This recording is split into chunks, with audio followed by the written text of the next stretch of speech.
જય શ્રી કૃષ્ણ મિત્રો, આપનું સ્વાગત છે આપની યુટ્યુબ ચેનલ ભક્તિ ધ્યાનમાં। તો મિત્રો, આજે આપણે આ વિડીયોમાં સાંભળશું 12 બીજના ધણી બાબા રામદેવ પીરના બીજનું વ્રતનો મહિમા। બીજનું વ્રત કેવી રીતે કરવું, શું ધ્યાનમાં રાખવું, કેવી રીતે પૂજન વિધિ કરવી, એ વિશે માહિતી આ વિડીયોમાં જાણવા મળશે। જો આપને આ વિડીયો પસંદ આવે તો લાઈક કરજો, શેર કરજો અને આપ આ ચેનલ પહેલી વખત જોઈ રહ્યા તો સબસ્ક્રાઈબ કરી લેજો, જેથી આવનાર નવા વિડીયોની માહિતી આપ સુધી તુરંત પહોંચી શકે। ધન્યવાદ। તો બોલો રામદેવ પીરની જય, હિન્દવા પીરની જય। મિત્રો, આપણી સંસ્કૃતિ જ એવું કહે છે કે વ્રત ઉપવાસ કરીને ભક્તો મનુષ્ય પોતાનું કલ્યાણ કરી શકે છે।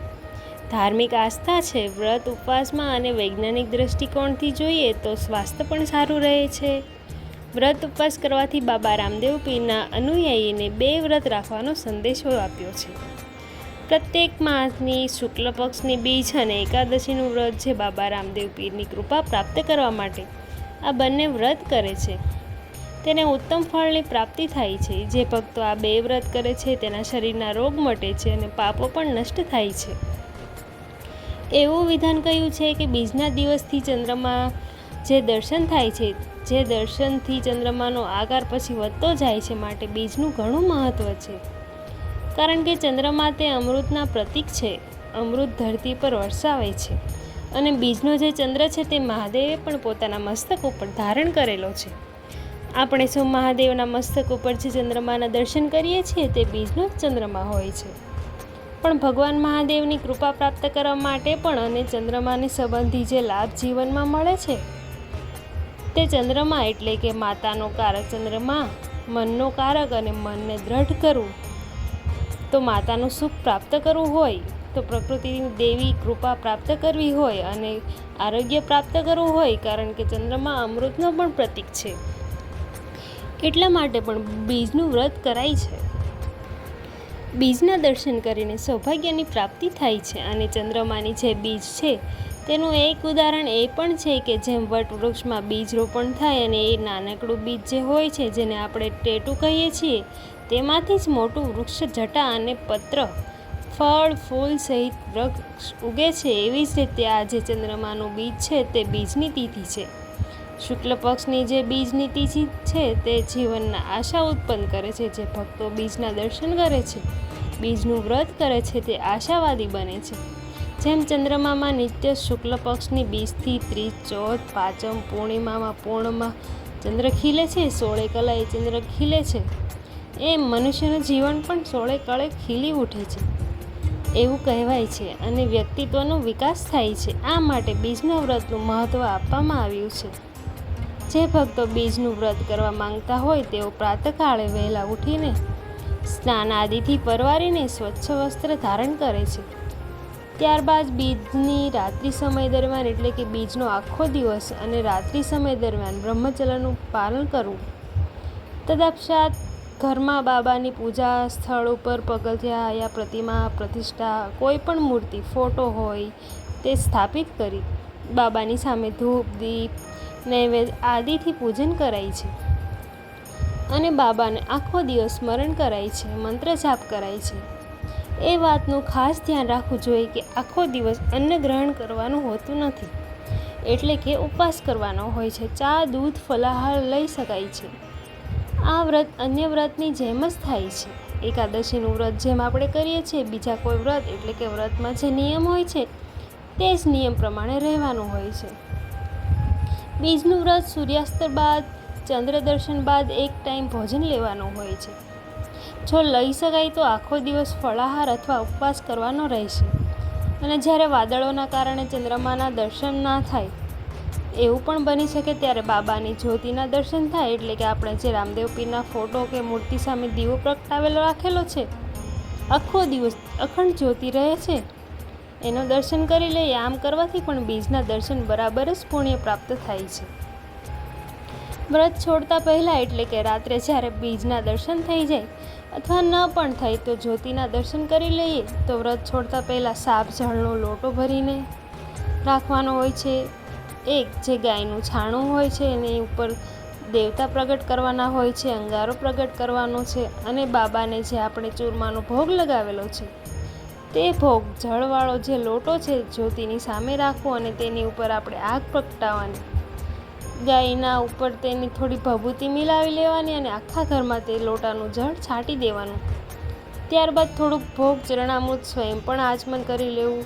જો આપણા ઘરમાં ઉપસ્થિત લોકો હોય તે બધાને પણ ચરણામૃત આપી દેવું અને જે ચૂરમાનો પ્રસાદ છે એ બાબાને ધરાવેલો છે તે પણ બધાને ઘરમાં વહેંચવો. ત્યારબાદ 5 વાર બાબાના બીજ મંત્રનો જાપ કરવો જોઈએ, ઉચ્ચારણ કરવું જોઈએ. બાબાના મંત્ર છે 108 વાર જપ કરી શકાય છે, એ પણ સાંભળી શકાય છે.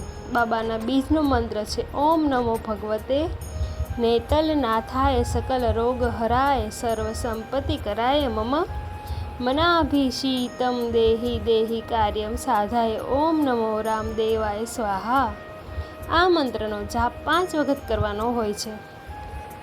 જે બાબાનો મહામંત્ર છે તે 108 વાર પણ જપી શકાય છે, સાંભળી પણ શકાય છે આખો દિવસ ગમે ત્યારે. ત્યારબાદ બાબા સામે, વિપત્તિ સામે રક્ષા માટે અને મનોકામના પૂર્ણ કરવા માટે શોખથી રક્ષા પ્રાર્થના કરવી જોઈએ. નેજાધારી બાબા હિન્દુ આપેલ સદાય રક્ષા કરે છે. આમ તો આપણે ચતુર્થી, અષ્ટમી, છઠ તિથિ, એકાદશી, પૂર્ણિમા, અમાવસ આવી ઘણી તિથિના વ્રત કરીએ છીએ, પરંતુ બીજના વ્રતનું મહત્વ ઘણું બતાવેલું છે. દાન, પુણ્ય, પૂજન, કીર્તન આદિ કરીને બાબા રામદેવ પીરને જે 12 બીજના ધણી છે, આખા વર્ષની શુક્લ પક્ષની બીજ આવે છે તેમાં ધણી બાબા રામદેવ પીર કહેવાયા. બીજ એટલે વાવું પણ થાય, જેમાં અંકુર ફૂટે છે. બાબા રામદેવ જે ભક્તોના બીજ સમાન તેના હૃદયમાં મનમાં અંકુર ફૂટે છે અને હંમેશા નવો નવો જોશ રહે છે. બાબાની કૃપા અજ્ઞાનના અંધકાર દૂર થાય છે. જીવનમાં ધર્મ, અર્થ, કામ અને મોક્ષની પ્રાપ્તિ થાય છે. એ 12 બીજના નામ છે કર્મ, બીજ વચન, બીજ બુંદ, બીજ વાસના, બીજ ઉત્પત્તિ, બીજ કોરમ, બીજ બ્રહ્મ, બીજ નાદ, બીજ પ્રેમ, બીજ અલીલ, બીજ રજ, બીજ ઓમકાર, બીજ. આ બીજના 12 સ્વરૂપ કહેવાયા છે, જેમાં જ્ઞાન સ્વરૂપ, સગુણ સ્વરૂપ, નાદ સ્વરૂપ, બીજક સ્વરૂપ, નિર્ગુણ સ્વરૂપ, જ્યોત સ્વરૂપ, અગમ સ્વરૂપ, હરિ સ્વરૂપ, નિગમ સ્વરૂપ, ગહન સ્વરૂપ અને ભક્તિ સ્વરૂપ. બાબા રામદેવ માટે અખંડ જ્યોત પ્રગટાવાય છે. જ્યોતિ સ્વરૂપે બાબા રામદેવ પીર પોતાના દર્શન આપે છે. તે 12 જ્યોતના સ્વરૂપ પણ અલગ અલગ બતાવવામાં આવ્યા છે.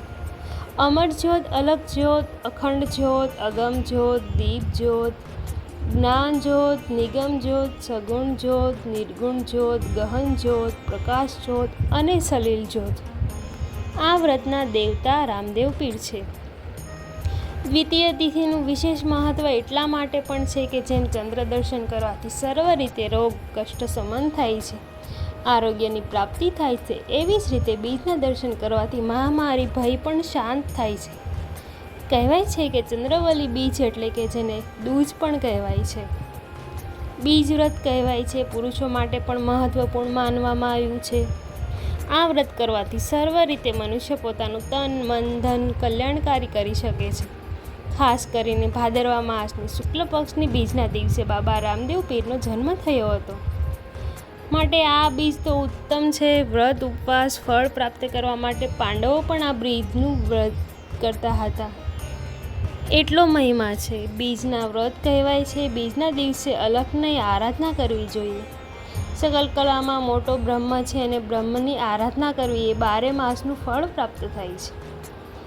આખું વર્ષ શુભ જાય છે. બીજના દિવસે રાત્રિના સમયે ઘરના 4 ખૂણામાં એટલે કે સારી દિશામાં દીપક પ્રગટાવવું જોઈએ. અલગ ધણીની આરાધના કરવી જોઈએ. 12 બીજના ધણીની આરાધના, મંત્ર જાપ, ધૂન ગાવા જોઈએ.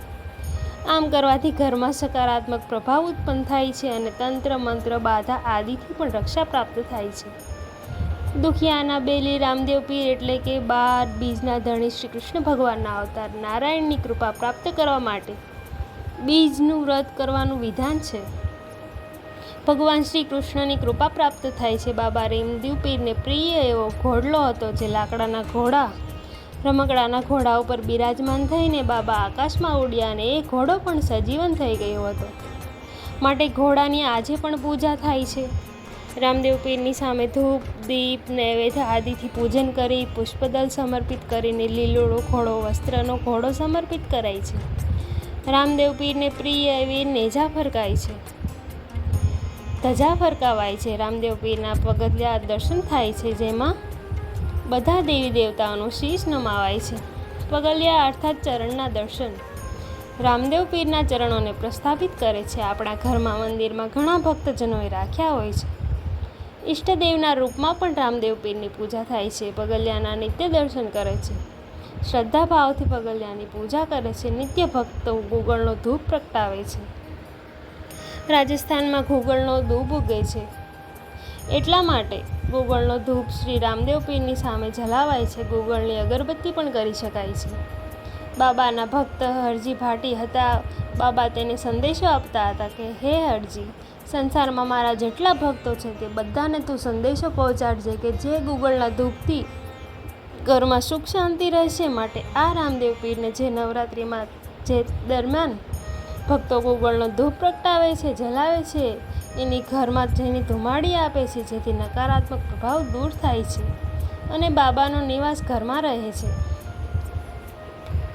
રામદેવજીની પૂજામાં જાગરણનું પણ મહત્ત્વ છે. જાગરણ કરીને ભક્તો આખી રાત બાબાના મંત્ર જાપ કરે છે, ધૂનની રમઝટ બોલાવે છે. રસની ગંગા વહેતી હતી. રામદેવ પીરનો હેલો સાંભળતા શ્રી રામદેવ પીર કે રામદેવ પીર હિન્દવા પીર તરીકે જાણીતા અત્યારે સાધના આરાધના થાય છે. રામદેવ પીરના હિન્દવા પીરને 12 બીજના ધણીને ઉપાધિ મળી હતી. 12 બીજના ધણી તરીકે ઓળખાય એવો મહિમા પણ છે આ બીજના વ્રતનો મહિમા. મિત્રો, મને આશા છે કે આપને આ વિડીયો પસંદ આવ્યો હશે. તો બોલો રામદેવ પીરની જય. મને સાંભળવા બદલ આપ સૌનો ધન્યવાદ. આપ સૌને મારા જય શ્રી કૃષ્ણ, જય માતાજી, જય રામદેવ પીર.